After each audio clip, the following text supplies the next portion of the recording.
Virginia is often seen as one of the most balanced states in the country. It has a strong job market, a prime location next to Washington, D.C., and a mix of history and modern growth. On the surface, it looks like a safe choice. But when you look closer, you start to see something different. Because Virginia isn't just one state, it's a mix of different economies, lifestyles, and realities, all existing at the same time. And once you understand that, you start to notice the deeper problems that don't get talked about. Number 1, a state built around the federal government. A large part of Virginia's economy depends on federal spending, especially in Northern Virginia. Government agencies, defense contractors, and intelligence work create a huge number of jobs. That creates stability, but it also creates dependence. Because when federal budgets change or contracts shift, entire industries can feel it. If funding slows down, hiring slows down. If priorities change, jobs move. And for a region that relies heavily on that system, that creates long-term uncertainty. Number 2, two completely different Virginias. Virginia doesn't feel like one unified state. Northern Virginia is fast-paced, wealthy, and closely connected to Washington, D.C., but outside of that region, things change. Other areas rely more on agriculture, manufacturing, or smaller local economies. Income levels are lower. Opportunities are different. This creates a divide that affects politics, infrastructure, and daily life. Number 3, a mismatched cost of living. In Northern Virginia, the cost of living is extremely high. Housing, food, and transportation add up quickly, but just a few hours away, incomes can be much lower. That creates a major imbalance across the state. Number 4, the commute. In Northern Virginia, commuting isn't just part of your day, it defines your day. Many people travel into Washington, D.C. for work. That means long drives, crowded trains, and unpredictable delays. Some people spend 2 or even 3 hours every day commuting. That's time lost, time that could be spent resting or with family. Instead, it's spent sitting in traffic or waiting to move. Over time, that changes quality of life. Number 5, the hidden tech hub. Northern Virginia is one of the largest data center regions in the world. A large portion of global internet traffic flows through this area. That brings investment and jobs. But it also brings challenges. Data centers use massive amounts of electricity, they take up large areas of land, and they continue to expand. For many communities, this growth feels quiet, but the impact is real. Number 6, growth without balance. Virginia is growing quickly. New housing, businesses, and developments are everywhere. But growth doesn't always come with planning. More people means more demand. More demand means more pressure on housing, roads, and services. Sometimes it feels like growth is happening faster than systems can keep up. Number 7, education gaps. In Virginia, school quality can vary depending on location. Funding is tied closely to local taxes. That means wealthier areas often have better resources. Other areas struggle more. This creates unequal opportunities for students. And those differences can follow them long term. Number 8, housing pressure. In high-demand areas, housing is expensive and competitive. People get priced out. Families move farther away to find something affordable. That leads to longer commutes and more stress. Over time, it changes entire communities. Number 9, political tension. Virginia is often considered a swing state. Different regions have very different viewpoints. Urban, suburban, and rural areas all have different priorities. This creates ongoing tension in how decisions are made. And it can make long-term planning more complicated. Number 10, military influence. Virginia has a large military presence. Bases, personnel, and defense jobs play a major role in the economy. This creates opportunity, but it also creates dependence on military funding and decisions. If priorities shift, the impact can be felt quickly. Number 11, infrastructure strain. As Virginia grows, infrastructure is under pressure. Roads, transit systems, and public services have to support more people. In some areas, they are already stretched thin, and improvements don't always happen fast enough. Number 12, expectations versus reality. Virginia is often seen as a safe place to live. And for many people, it is. But for others, the cost, the commute, and the structural issues make it more complicated. It's not just about living in Virginia, it's about understanding what comes with it. Number 13, Local governments do not have as much power as people think. One of the least understood things about Virginia is how limited local governments can be. In many states, cities and counties have broader authority to solve their own problems. Virginia is different. Virginia follows what is called Dillon's Rule.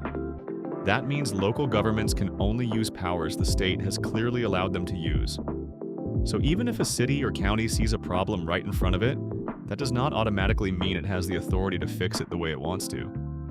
People get frustrated with local leaders, but sometimes the local government does not actually have the freedom people assume it does. And that slows everything down. Housing decisions, tax options, zoning flexibility, school funding tools, even local policy ideas can all run into that same wall.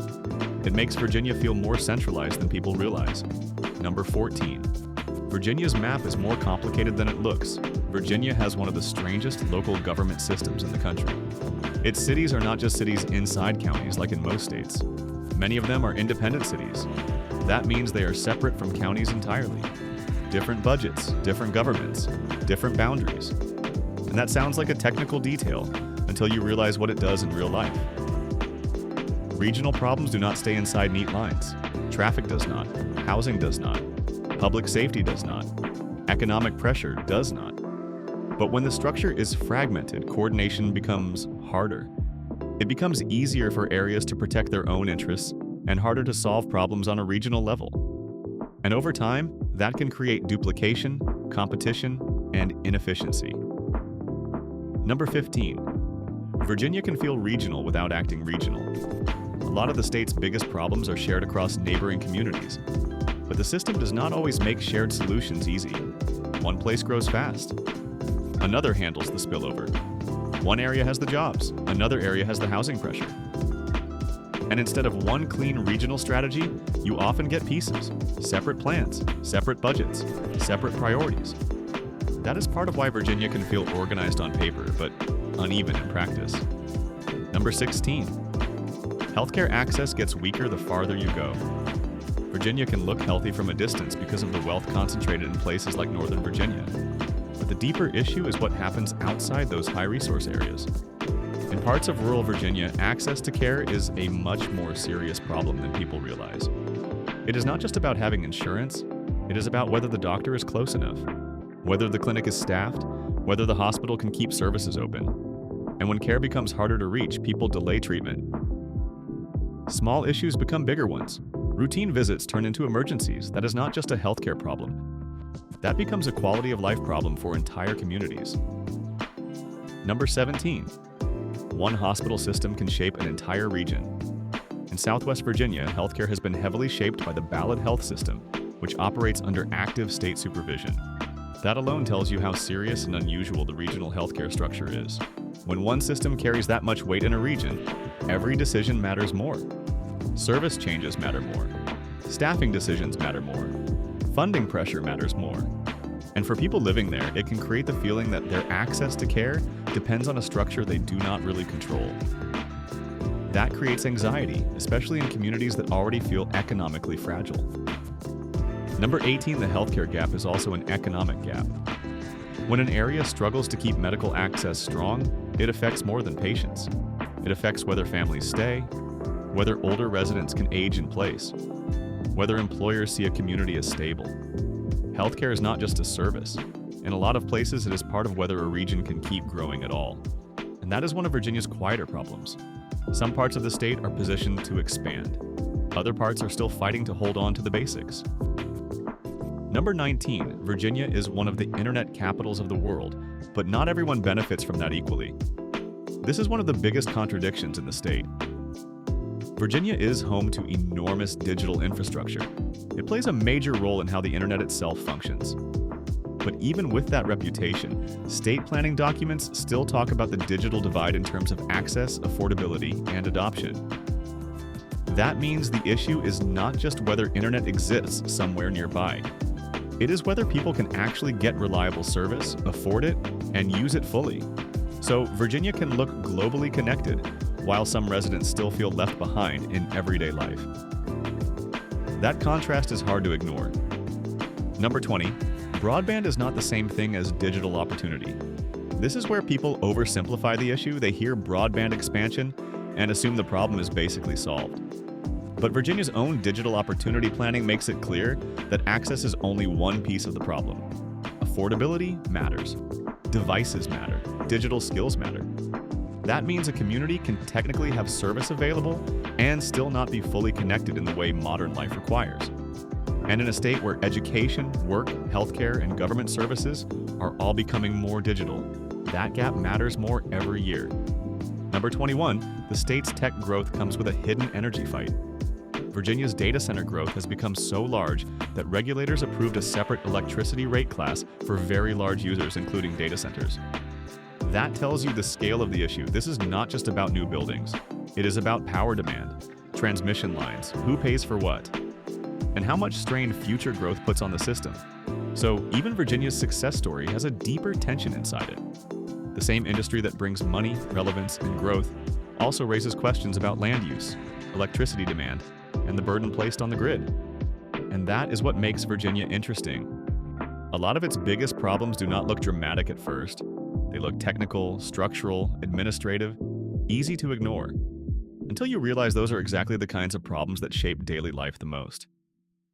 So yeah, Virginia may look stable on the surface, but the deeper you go, the more complicated it gets. If you like the video, as always, make sure to like, comment, and subscribe for more.